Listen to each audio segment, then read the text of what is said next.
खुलुमबाय गोजोन फुंबिलिनि गासैबो बड'लेण्ड बुब्लिनि अनसायगिरिफोरखौ बरायग्रोबाय। दिनै 31 जानुवारि मंगलबारनि फान्जामुथिखौ फरायथिनो लादों गेवलां हाजोहारिया। फान्जामुथिनि गिबियाव दं मेष राशि। रांखावरि खहा जागोन। नखरनि रांखावरि आंखालखौ लानानै जिंगासिनाया फैगोन। दुखुजों समखौ बारहोनांगोन। वृष राशि। गोसोआव सानना थानाय मिजिंआ जाफुंसारगोन। जायखिजाया मावनो लानाय खामानिखौ थि समावनो मावफुंनो हागोन। मिथुन राशि। देहानि थाखाय मोजां नङा। हरखाब देहायाव सानाय सुनाय नुजाथिगोन। लोरबां देहाखौ लानानै लोरबां मोनगोन। कर्कट राशि। नोंथांनि थाखाय मोजां खाबु दं। लोगोजों खाबु मोनफागोन।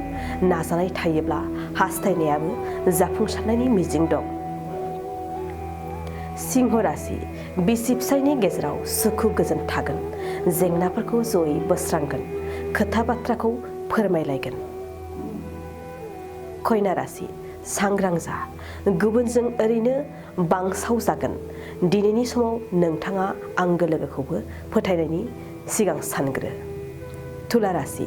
बायदिसिना खोथाफोर साननानै गोसोआ लोरबां जागोन। लोरबां गोसोआ खामानियाव जनाय नङा। वृश्चिक राशि। खामानियाव थाबैनो गोसो होगोन। मावनो लानाय खामानिखौ थि समावनो मावफुंगोन। साननायफोरा सिगांनिफ्राय साबसिन।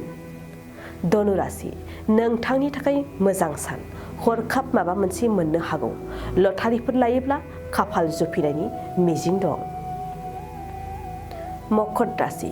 थांखि लानाय मिजिंआ फैमाल जागोन। दिनैनि समाव जेखि साना फेलें जागोन। फेलेंथि मिजिंआ नोंथांखौ दुखु खालामगोन। कुम्भ राशि। सांग्रां जा। गारि मटर सालायनायाव सौदावनो हागौ। दावबायनायनि सिगां गोबां सानग्रोनाया नोंथांनि साबसिन। मीन राशि। गुबुननि थुलुंगाजों गोसोआव गोहो बोलो फैगोन। हास्थायनाय खामानिखौ गोसो होनानै मावफुंगोन। दिनै सानसेनि राशि फरायथियाबो एसेनोसै। आसा खालामो नोंथांनि दिनैनि साना मोजाङै मोजां थांगोन। बेखौ बड'लेण्ड बुब्लि नखरनिफ्राय मिजिंथिबाय। गोजोन्थों।